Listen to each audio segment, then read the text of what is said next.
name's Mark Buhler. I am a real estate appraiser based in Laguna Niguel, right here. So I've been working in Orange County since 1987 as an appraiser. Well, I started when I was about 8, and they didn't even have licenses back then. So officially, I've been appraising since 1993 with a license. We didn't have licenses prior to the S&L crisis. Then we got licenses.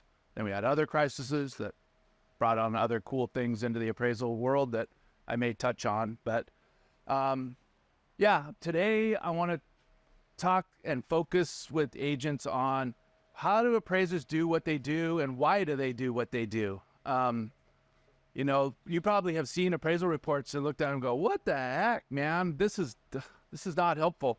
So I'm going to give you some tips on how to deal with those kind of situations, how to preempt that kind of thing from happening, and just share with you my experience. I've been doing this. I've done mortgage lending. I've done risk analysis review for lenders on the secondary market. I do a lot of non-lending work, which I'll touch on. What is that? And I don't have as many slides as usual, but I can go on for the longest time. Then I threw in some funny pictures at the end that we could just roll through. So I'm just going to get it going. A little bit about me. Oops. Officially since 1993, but I started appraising in 87. My company does residential and commercial. I just do residential, but if there's a commercial need, I have guys that do them. I've been speaking all over the place from literally Hawaii to Vermont. I'm involved with an energy efficiency company that offers free continuing ed to appraisers so they can renew their licenses. It's all around energy efficiency. So when it comes to that stuff and solar, I've become the person to go to for appraisers, how to value solar, how to deal with solar panels, those type of things. What else have I been doing? Energy efficient homes, ADUs. I talked to agents about ADUs. I spoke here not too long ago on ADUs. And I think I did solar with you guys. And I haven't done this talk on appraisals. I did it at Bree's event. More? Okay. All righty. I was the chairman of the Orange County Association of Realtors Green Committee while it was around. It's no longer around. So I'm not.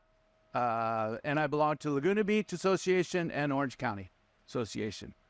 My focus right now is on risk analysis, looking at other people's appraisals. I'm licensed in 4 different states. So I look at a lot of appraisals. I see what other appraisers are doing.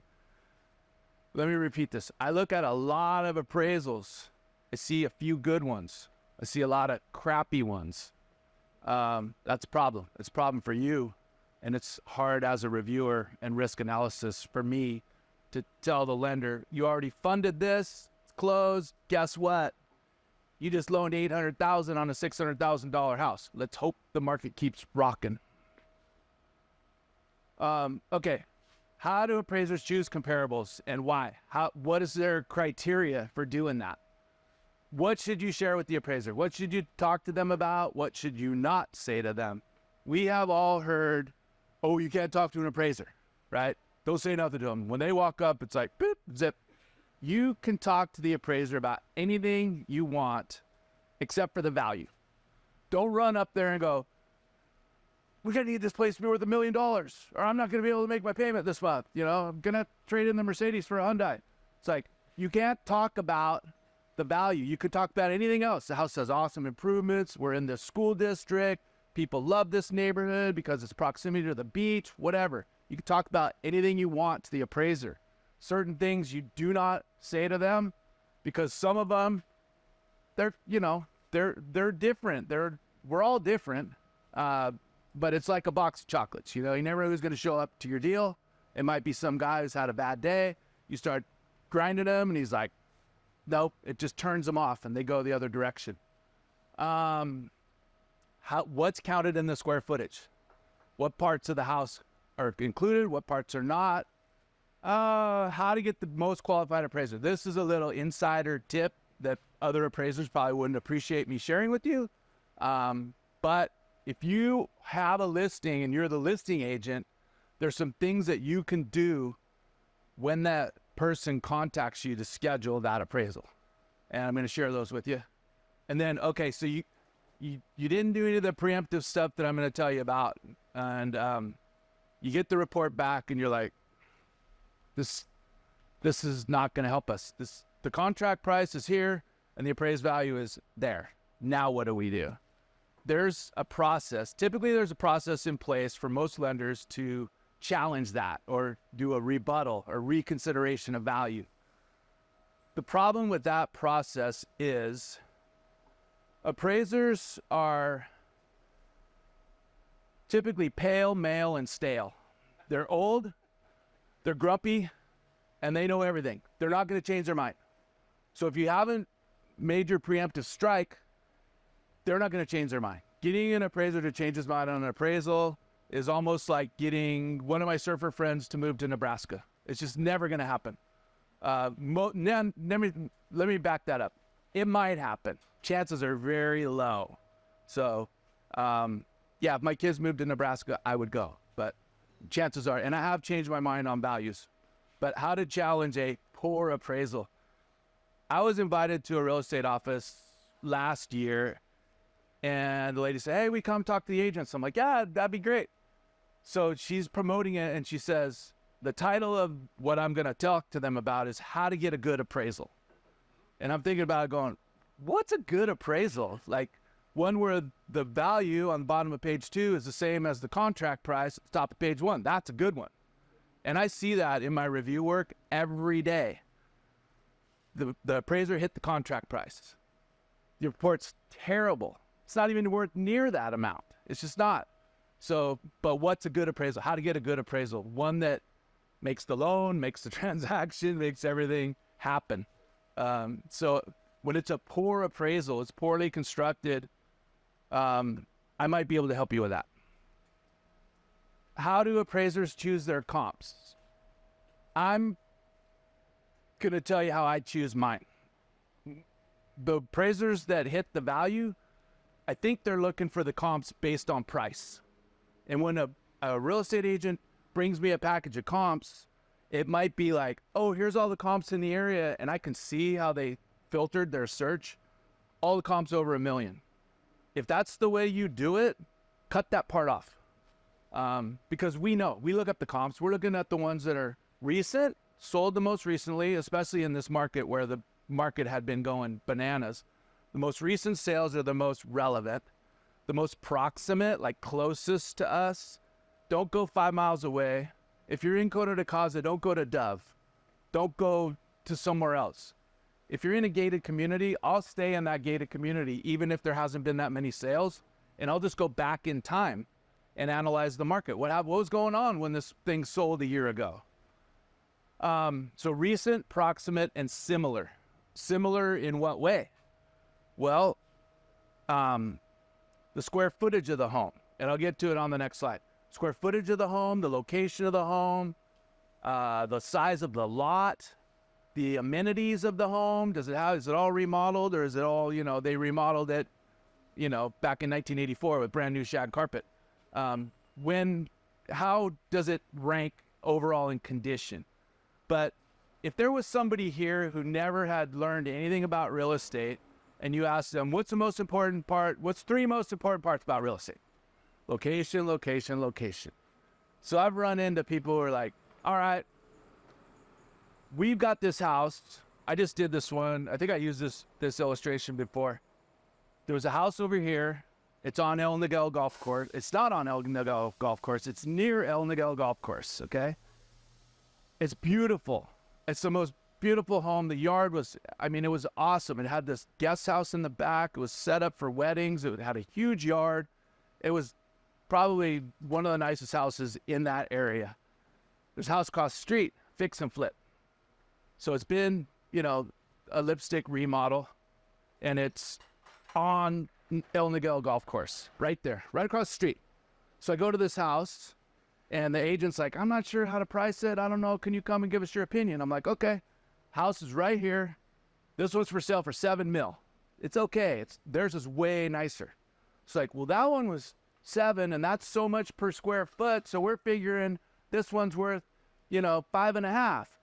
I'm like, I don't know. They're like, and the owner of the house goes, if I don't get $5.5 million, we're not going anywhere. And I looked her right in the eye and said, you might as well put your suitcase away, Because the last sale that wasn't on the golf course that was awesome and big and on a big lot like yours was 4.5 mil. So, you know, put it up for 5.5, see what happens. That house was beautiful, but it wasn't on the right side of the street. The house across the street could be made just as beautiful as this one. And it wouldn't have backed to Crown Valley either. So it's all about the location. So when we're making adjustments to the comparables, I've got a comp, it's great, it's in the same neighborhood, but it's on the golf course. Or it's, you know, I got 2 comps, they're both on Cliff Drive in Laguna Beach. One of them is on the ocean front side of Cliff Drive. The other one's on the other side that basically just looks at the other house. This one looks at, you know, all God's creation out there. What's the adjustment? It's huge. It's probably worth double to be on that side of the street. So Fannie Mae, so you guys are dealing with federally related transactions. You're selling homes, people are getting mortgages, it's a federally related transaction.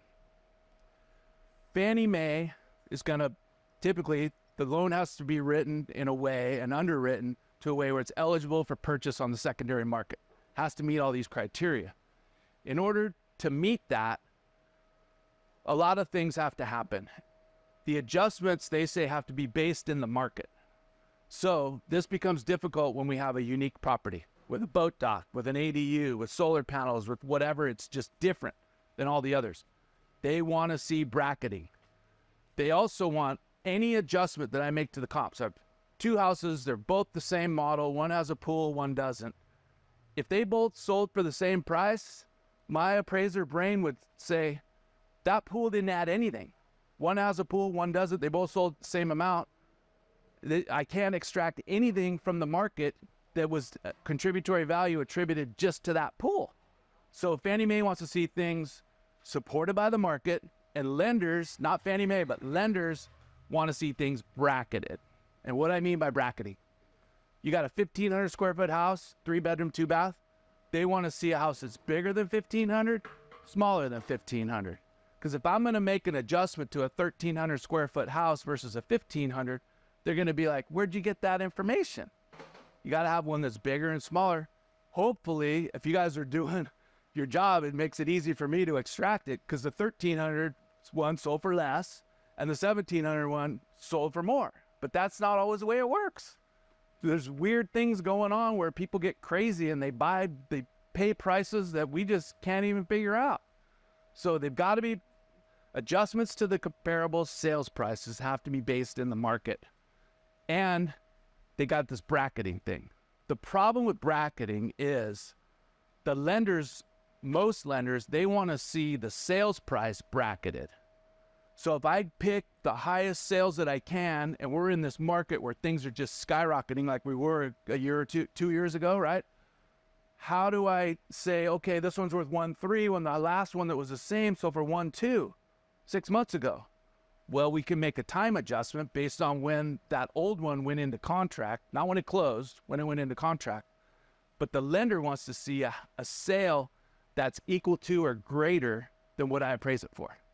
So if you're benchmarking the community, every single sale that you sell, you're going higher, higher, higher, it makes it almost impossible for me to bracket the sales price. So if they're like that and I have to throw something in, I'll throw in a sale. I'm not going to call it a comparable sale because it's probably not comparable. It's probably not, it's not proximate, and it probably isn't that similar, or I would have used it. But they want to see something that's sold higher. So that's something you need to keep in mind. You're going to be bringing information, hopefully. Here's a breakdown on the, it's too small for me to see, but they typically want to see at least 3 closed sales, right? That have sold within 6 months, preferably within 90 days. And in a really hot market or a really crappy market, the more recent, the better. When we're in a rapidly accelerating or declining market, they want to see listings. And why do they want to see the listings? Because it's an indicator of what's going on in the market. If you see a bunch of sales that were selling at, 1.5 and now everybody's asking 1.4 and it's the same market and the same type of sales, you're kind of like, oh, maybe the market isn't as red hot. super hard to do during Corona and the 2 years after that, because you put a house for sale for 1.2 and it's sell for 1.9. You know, it's like throw a listing in. Okay. Normally in a regular market, I would say, here's 3 sales or 4, and here's a listing, and I'm going to discount that listing by a little bit because there's negotiation between you guys. When you're selling and when you're buying, you're trying to grind. You know, if you're buying, you're trying to grind. And so I'd say, okay, this market says most houses sell at like 97% list price to sales price ratio. So I would reduce the asking price by 3%. During the 2021 market, I would increase it by 10%. They're asking $999. I know full well they're going to get $1,150,000. So I might have to bump it up. So recent sales, okay, GLA, that's square footage of the house. They want to see, lenders want to see the house, the comps within 20 to 25% of the square footage of your house that you're selling. We call that the subject property in appraiser lingo. So 20 to 25%. You have 1,000 square foot home, we're going to go 800 to 1,200 square feet, ideally. Keep them within a mile. I'll talk about the permits and what is square footage. And I already told you about the value cannot exceed the highest closed sale. That's problematic. But when we talk about this next slide, permitted and not, what do I include in the square footage? The gross living area. It's basically an area where you can live, not the garage where your loser son or brother comes back and sleeps in the garage, likes video games and weed better than work. So they live in these areas, but that's a garage, okay? That's separate. I measure it, I count it, but it's not considered living area. Living area is permitted area. So I see a lot of this. They've added on to the house. Okay, I go to the public record. It says the house 1,800 square feet. I go out and measure, it's 2,500 square feet. Now what am I going to do? The powers that be, Fannie and Freddie, say, I can't give value to unpermitted space. Not to do that. It would be great if the agents would provide the permit. That would be helpful. Every city has their website. I was just on Newport's this morning because I just did 2 houses yesterday in Newport. They both had additions. There was permits. Laguna Beach permits go back to before there was roads in Laguna Beach, when they built the house in 1910, and everything that's ever happened since then.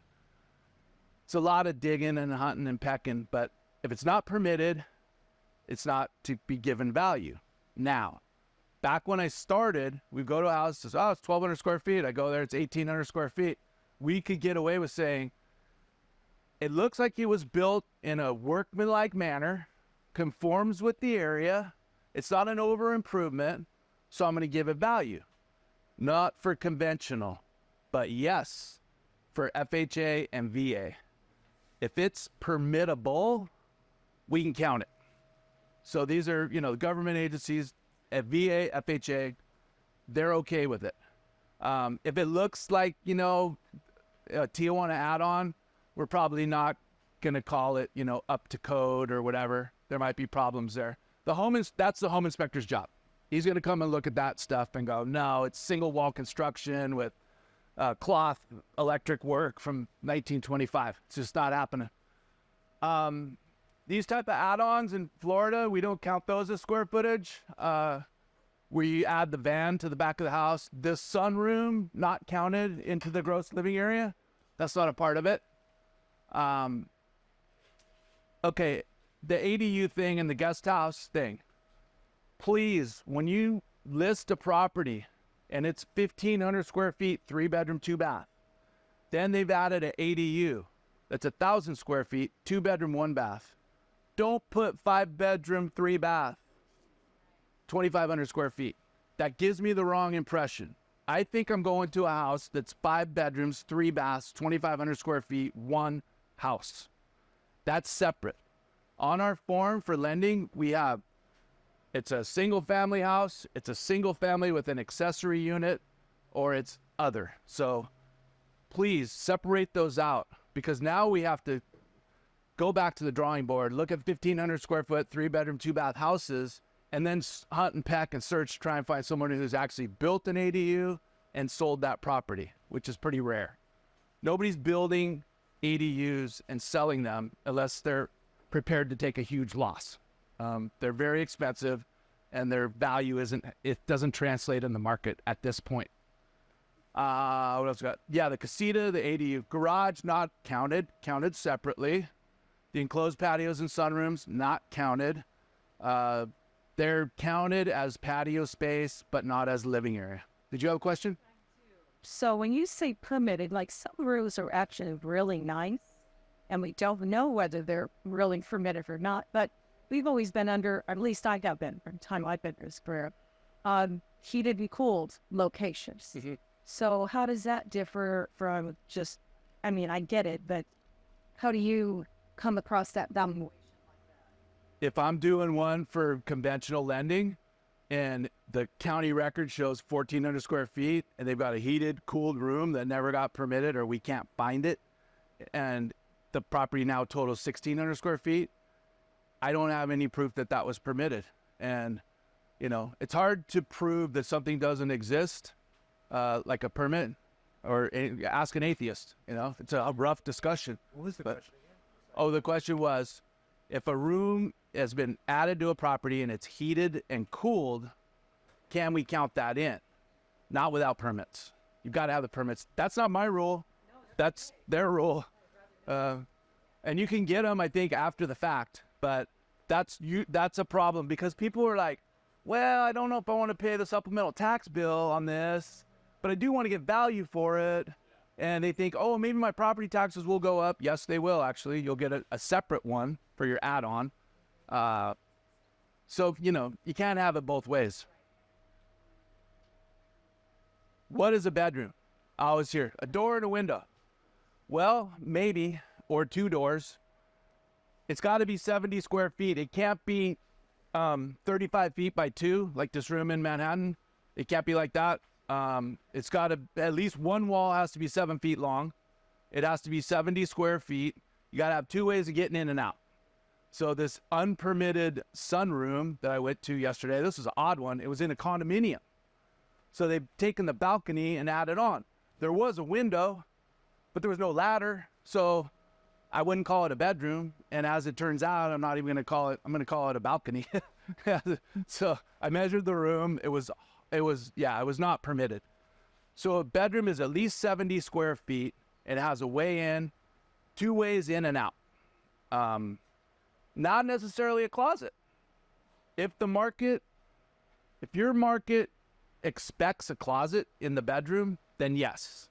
But some markets don't. Old houses in Laguna, old houses in Pasadena, they didn't build them with closets, or they're really teeny. They look like a bookshelf because 100 years ago, people didn't have any clothes, or they had like 2 sets and they just didn't have a lot of room for their closets. So closet not required, minimum square footage, 70. All right. You got the fortune of meeting an appraiser, and pale, male, and stale. It's coming to ruin your day. So what do? You got to bring a packet of stuff. I would suggest it. Not everybody's as receptive to that package as, you know, we're not all like, oh, cool, thanks for bringing that. Gosh, I didn't bring anything. I didn't do any homework on this place. Thanks for doing my job. If they've made improvements to the house, list them out. When did they do it? It's important. On lending forms, it says, for us, was kitchen remodeled? Kitchen and bathroom. When? These are our choices. 0 to 1 year, 1 to 5 years, 6 to 10 years, 10 to 15, or over 15 years. So was it remodeled? Kitchen, bathroom. Put everything in there. It makes the job a little bit easier. If there's been room additions and you can find the permits, bring those. Bring comparables. Definitely bring comparables. And like I said, if you filter them, just, you know, don't be too obvious about what you're doing. All right, the condominium form. Okay, go ahead. I'm sorry. The appraisers appropriately without offending them with the comps. Good question. The question is, how does an agent approach the appraiser with the bundle of comps without offending them? Hi, I brought you some information. Would you like to see it? I have some comparables that I brought. Are you interested in taking a look at it? You know, normal person would say, yeah, thanks a lot. Because sometimes we don't get them all. We don't catch them all.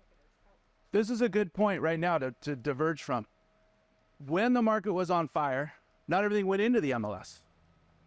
We're searching MLS. Some people would say, well, if it wasn't in the MLS, is that an arm's length transaction?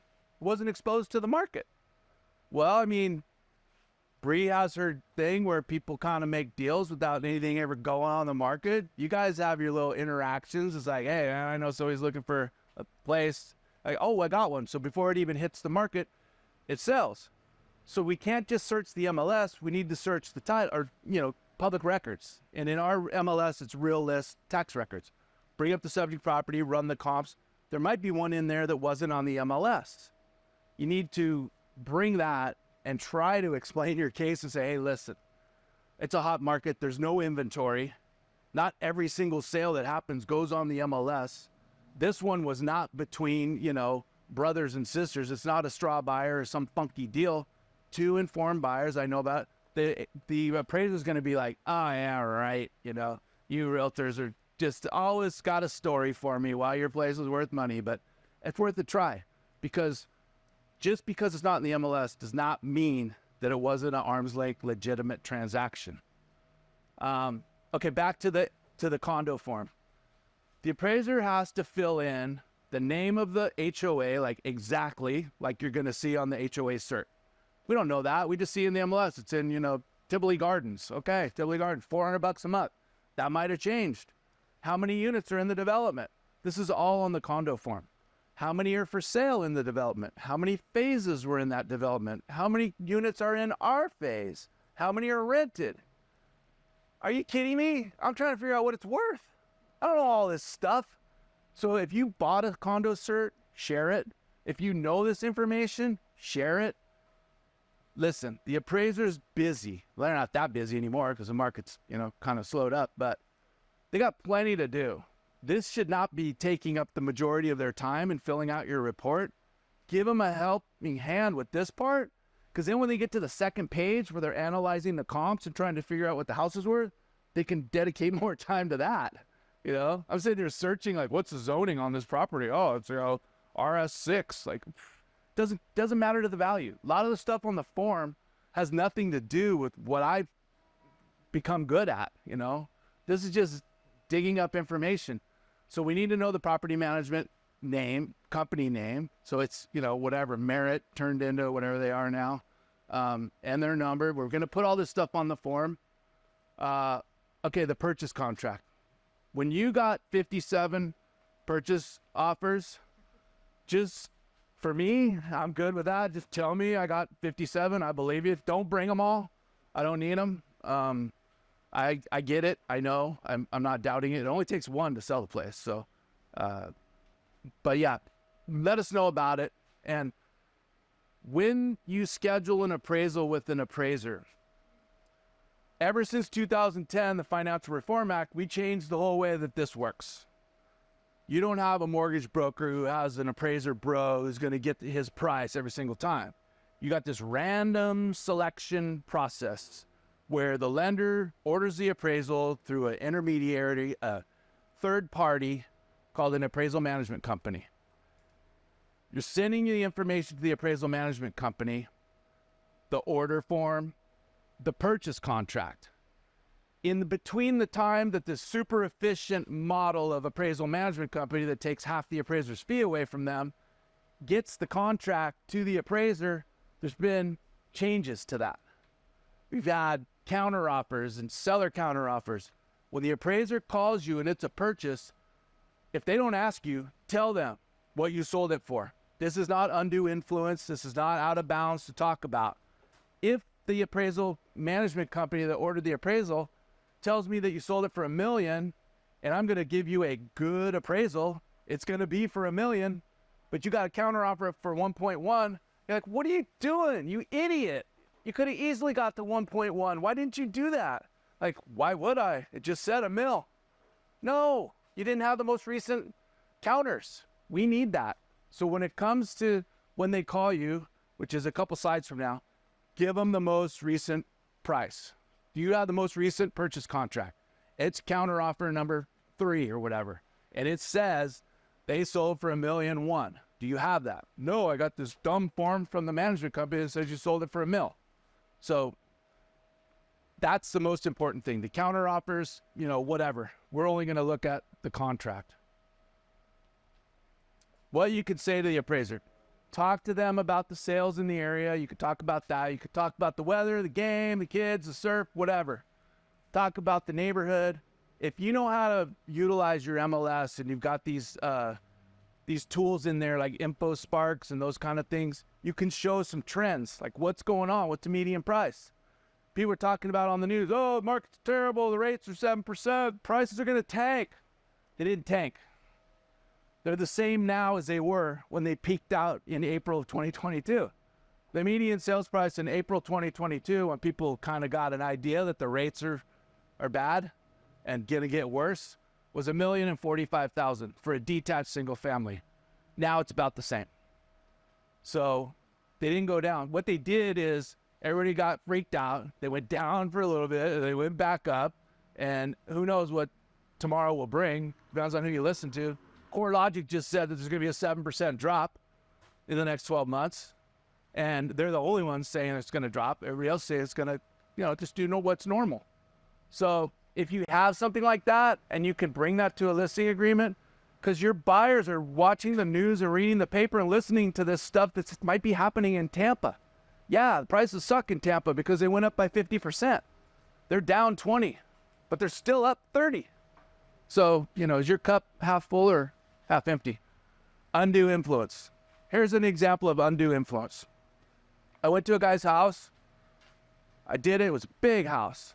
Then he sits me down in front of his iPad and says, oh, this comp right here, this exact same house as mine across the street, that one sold low because, it was a divorce or, there was a double homicide in that house and all these stories that you get. So I sit there and I listen to this guy's stories and I said, okay, he goes, so do you want to see the carbon monoxide and the water heater? Because that's a requirement. I said, no, it's okay. Because he said, before he asked me that, he said, last appraiser who came in here and gave me a low value, I talked to my attorney about it. He said, next appraiser comes in and gives you a low value, we're going to sue him. I said, all right, I'm out. Thanks. That's undue influence. No bribes. There isn't enough of that. I've had people go, hey, Benjamin. I'm like, that's cool. Has Ben got any friends? Because it's going to take me a long time to get back to where I am now, what I've been working on for 30 years. So no, I'm not going to do that. I get threatened with lawsuits all the time. It's fun. But no one's ever done it. And I've never been turned into the state. But people like to, get it off their chest. I'm going to sue you. Like, okay, get in line. Okay, this is the good stuff. This is a VA order. On the VA order, it says point of contact for me to call. Who am I going to call? I'm going to call the listing agent. That's you. Hopefully you got listings. When I call you, or me, or one of my fellow appraisers call you, ask them some questions. Hey, yeah, I'm Mark. I'm your appraiser. I'm going to come to your place in Laguna Niguel. Oh, great, Mark. Where you at? Oh, I'm in Palm Springs. Oh, that's okay. Well, how many appraisals have you done out in Laguna Niguel? How do you get to Laguna Niguel? Like, what county is that? Oh, hold on, time out. No, wait a sec.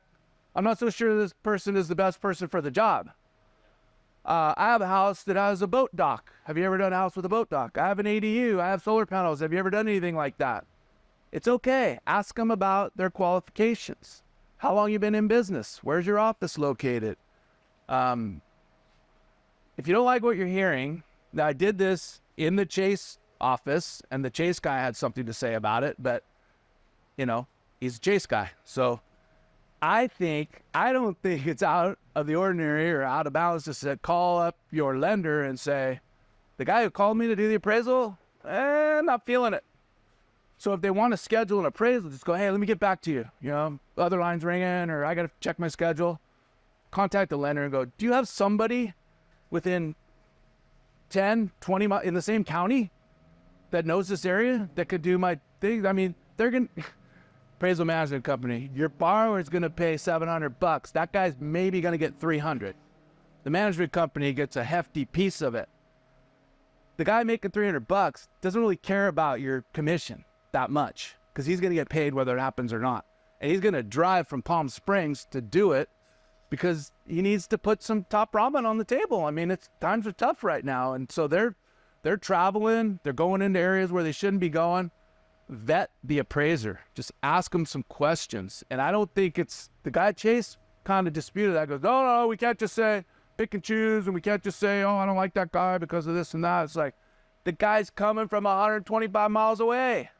I know personally 10 appraisers within 10 miles of this place that would be happy to do it for you. And who knows, maybe the guy in Palm Springs will do a perfectly fine job.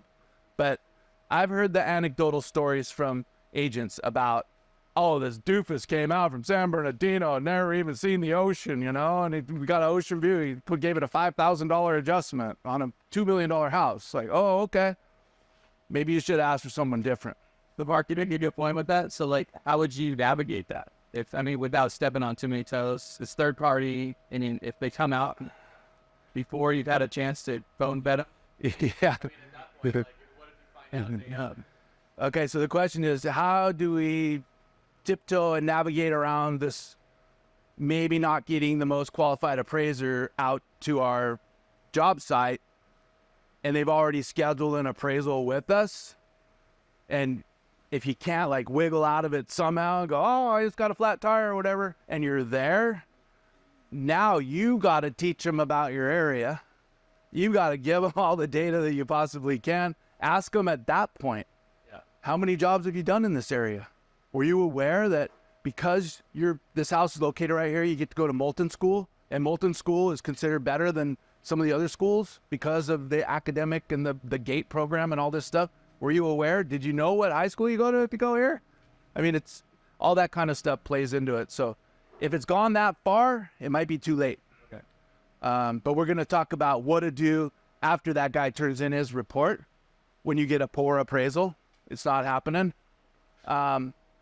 First off, get it all out, write it down, yell it, scream it from the rooftops, and then delete it. You're not going to be happy with what you saw, and you're going to have a lot of expletives and other things that go along with that. Write them all down, then rethink who's going to read it and how will they receive it, and then write it again. And keep it brief. Say, the comps weren't the most recent, similar, and proximate. Not the guy's an idiot and he drove out here from Palm Springs and he wore flip-flops and he smelled like crap and he drove a Yugo, you know. That doesn't matter. He doesn't know what he's doing. We're trying to prove competency. Appraisers have a rule that they go by competency. We have to be geographically competent to take a job. Somebody called me the other day and said, hey, I got a job for you up in Bel Air. I'm like, oh, no, you don't. First of all, I don't want to drive there. But second of all, I don't know that market. I don't work up there. You know, I'd be glad to come and do it, but no, forget it. I know people who do. Let me refer you to somebody who's geographically competent and subject property competent. We have a property that's oceanfront, Laguna Beach. How many properties have you done that are on the oceanfront? Okay, you know, ask these questions and make sure that they're competent to take on the job. When you don't do that and you get this poor appraisal, write down your thoughts, why. The reconsideration of value process goes like this from the lender. Here's a sheet. Give us 3 sales that you think are better that they should have used. So that's your homework. Find comps that are better and use my criteria, recent, similar, approximate. If you want to get into the adjustment process, you can, but you sure better know what you're talking about. Chances are you know probably as much about it as the appraiser did, but you got to know what you're doing here. You may not want to jump into it. You know, I don't want to sit here and tell you how to do escrow when I don't know how to do it. So I'm not going to dispute your escrow instructions unless I know what's up. Don't threaten them. Be nice. If you need help with that questioning the process or looking at the report, you can contact me. I cannot really review the appraisal. And again, we're reviewing the appraisal report, not the appraiser. Whatever I review reports, I'm not talking about the person who wrote it. I'm just talking about the paper, the product that's in front of me. It's deficient in this way. I won't write it down on an email and tell it to you because I don't want that. But we can talk about it and I can coach you and tell you, hey, contact your people. Bring this up. Bring that up. Ask them about this and that. And when you start throwing around appraiser lingo, they're going to be like, this guy knows what he's talking about, or he's talked to an appraiser, or he knows something. You know, they didn't bracket. Their square footage adjustment is ridiculous. People would ask me, what do you get for a garage? Depends. You know, what are we talking about? What kind of house? What neighborhood? But I can tell you one thing that you might want to write down. The square footage adjustment.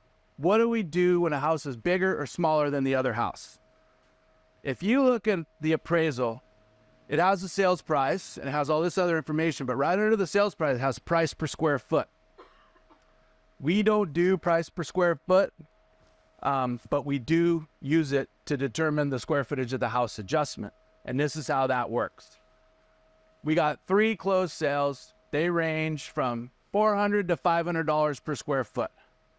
The median, mean, average is $450 a square foot for all my closed sales, not the listings, but closed sales. Add them all up, divide them by, if there's 3, if there's 4, divide it. I'm at $450. Mark Ratterman wrote the book on how to do appraisals and how to do adjustments. The Ratterman method for gross living area, square footage, says that square footage adjustment should be 30-ish% of the total price per square foot. So remember, I'm at $450. I basically divide by 3 and say, my square footage adjustment is $150 a square foot based on Ratterman's rationale. Because realtors often like to talk about price per square foot. This neighborhood sells at $500 per square foot. Cool. All right. I have a house right over here. The houses in my neighborhood are way bigger. So the bigger the house gets, it's an economy of scale. Price per square foot kind of goes down. So the smaller the house is, the higher the price per square foot is. So I have like a 2,000 square foot house in a neighborhood where they're all 3,000 and 4,000 square feet. We got grandfathered in with these big whoppers in Hillcrest Estates. So we're behind the gates. We're with them. If I double the size of my house, and the only indicator of value that drives value is square footage, $500 per square foot, my neighborhood. So I have 2,000 square feet. I make it 4,000 square feet. Right now it's 1.5. If I make it twice as big, it's worth 3 million, right?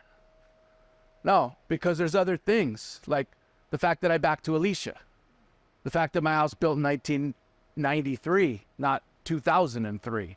All these things, the view, the quality, all that stuff. So we don't do price per square foot. We make little pizza slices, and the price per square foot is calculated like I just told you. It's all about location and view, especially over there, and around here where we're at. So that's not the driver of value. If it was, you wouldn't need me. You would know. This neighborhood is $500 a square foot. This house is 3,000 square feet. It's worth 1.5. Next. Yes, you have a question? Yeah, I have a question regarding condos, the lower level, upper level. They have a listing that has basically the same floor plan as 3 others that are all lower level in the same communities. Does my upper level add? It depends. That's the answer to every question. Let me repeat the question for you. We have a property that's condominium. It's on the ground level. It's on the upper level. There's sales on the lower level. Is the second level worth more than the first level? Depends. Depends on who you ask. It depends on the sales in the neighborhood. It probably has a vaulted ceiling, so it feels bigger.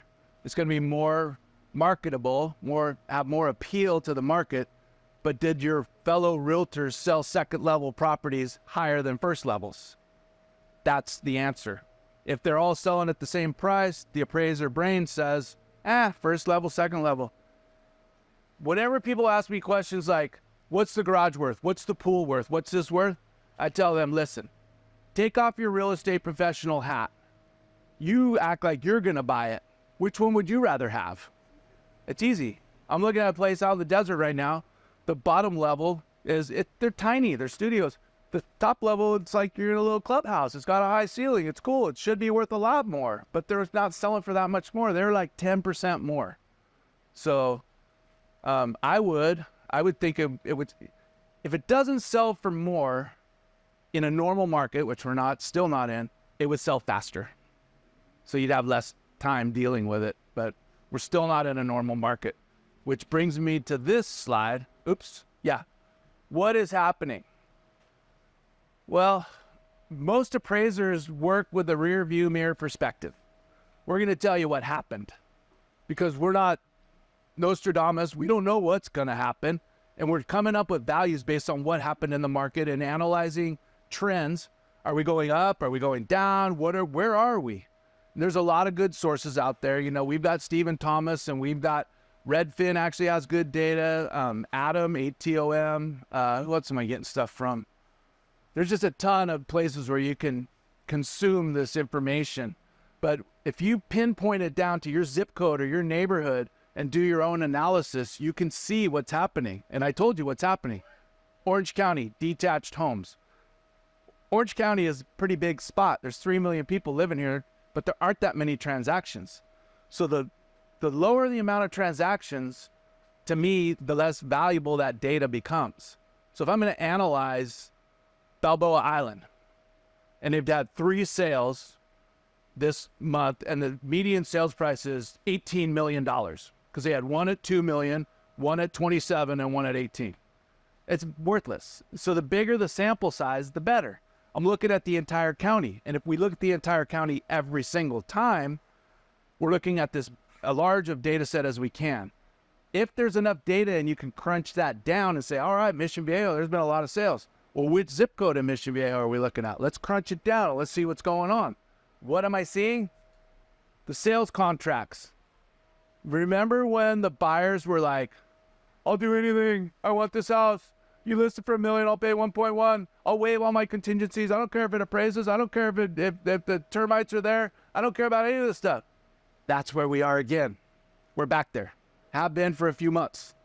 We're overbidding the ask price, waiving contingencies, and hoping that the property appraises. And if it doesn't, they're bringing in cash. What about the interest rate? People with cash don't care about the interest rate. The higher the price of the property, the more likely the transaction is going to be cash. Later, they'll worry about all that other stuff. But if they're going to buy a $10 million property, they're not worried about the monthly payment. The guy who buys a Ferrari doesn't ask him how many miles per gallon does this thing get. This is a different clientele, right? And the median sales, a basic house around here is $2 million now. I mean, it's ridiculous. So we're getting into bidding wars. The prices in my world, they're not going down. In my Florida world, they are, okay? They're not going up. They're, and some people got in and got a little aggressive. But here, I think we're good. So, who are you going to call? No, don't call Saul. You can call me. Actually, email me is best. If you got questions about this stuff, and why would you call me? I don't work for those AMC companies that scalp half my fee. I do business with the VA. I do a lot of work in the lending arena on the review side.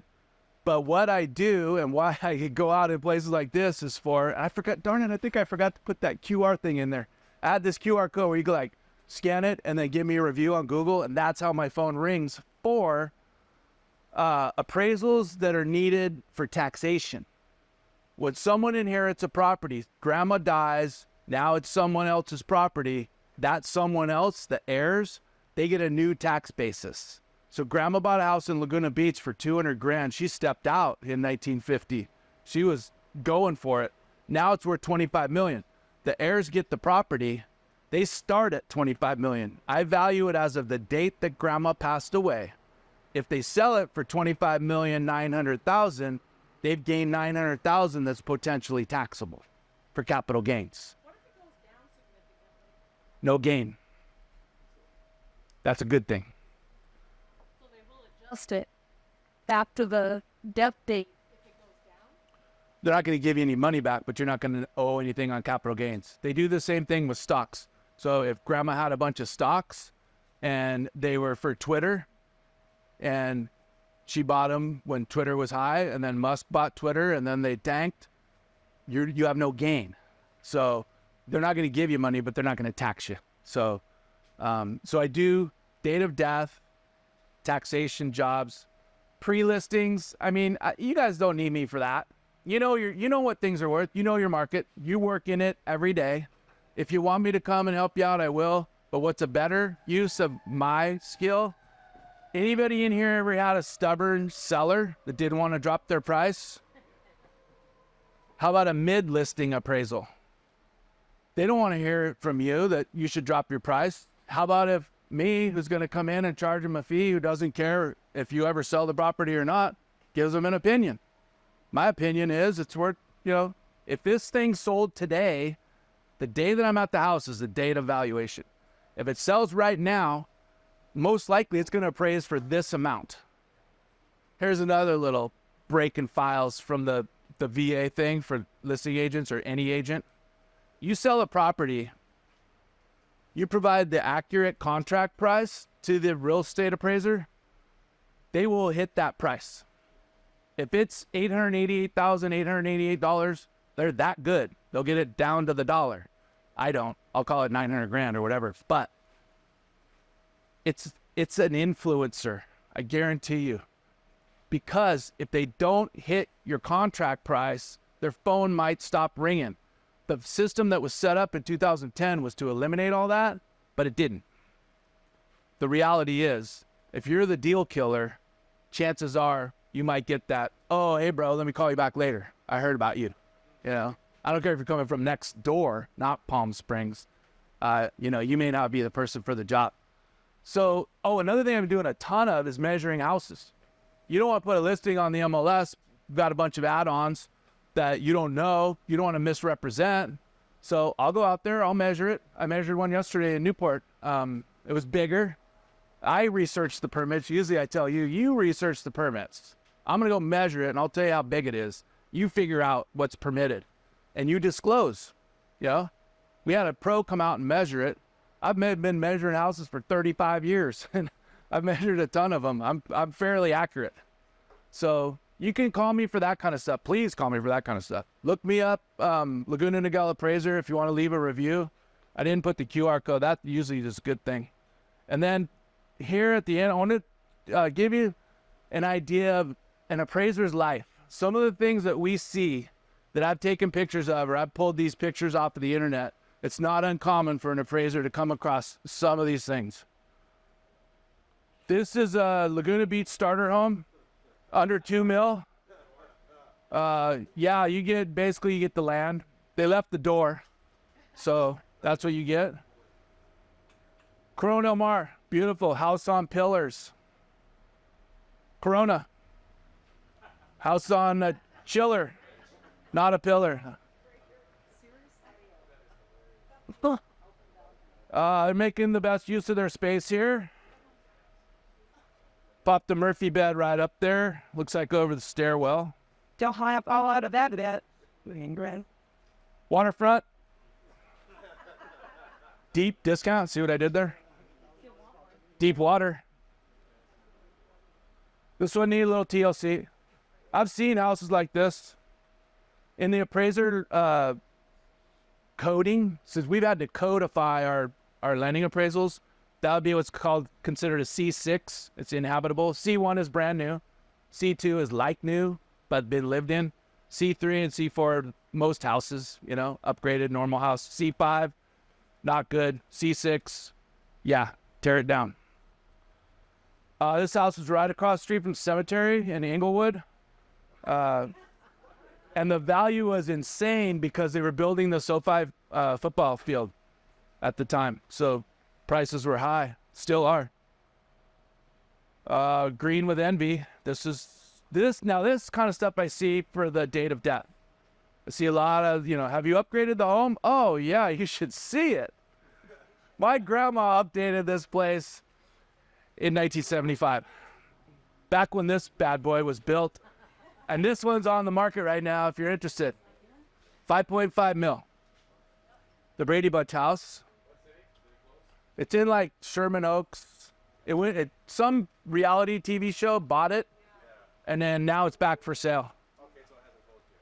The old one closed. They made the show or didn't make it, and now they put it back again. It's in like the valley somewhere. I mentioned that I have a license in Tennessee and in Florida. Yeah.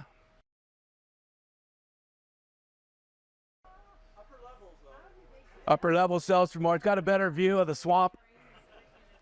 That's a mid-rise. This is a high-rise.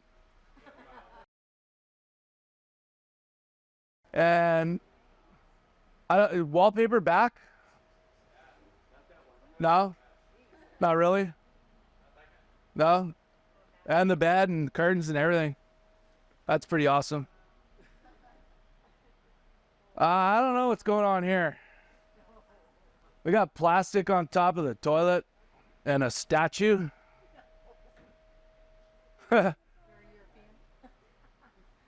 Spent a lot of time in here.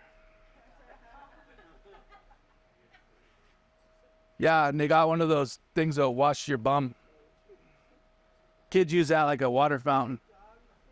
These guys, they're up against the clock. So when they go, they all go.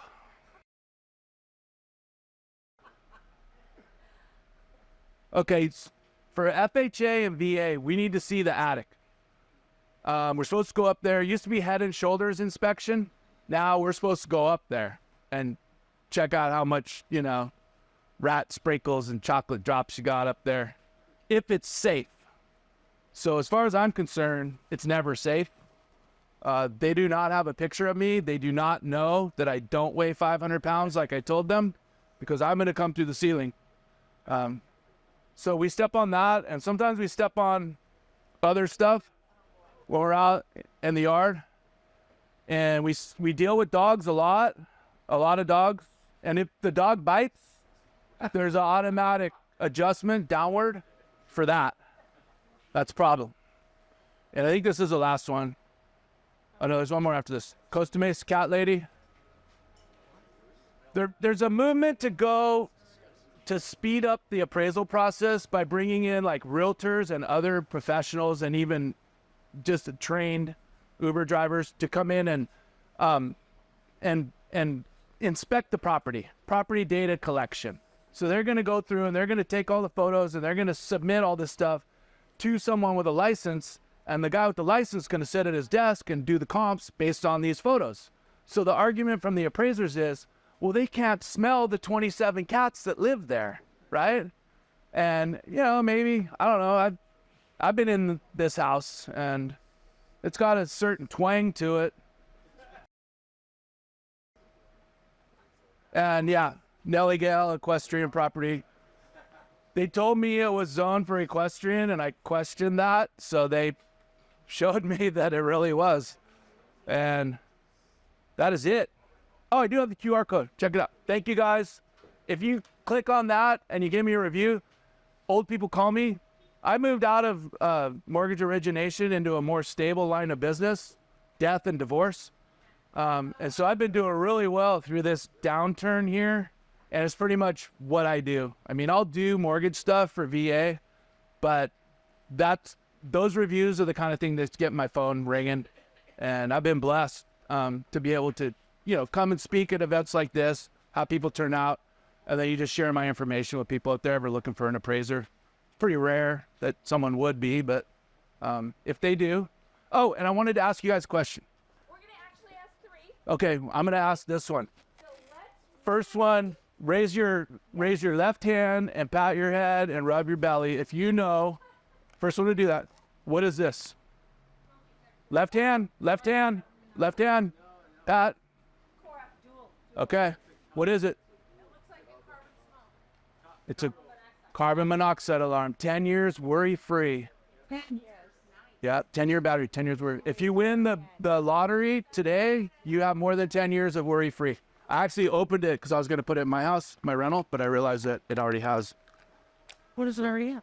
My house has carbon monoxides. It's a rental. Yeah, but you're gonna need that. So, yeah.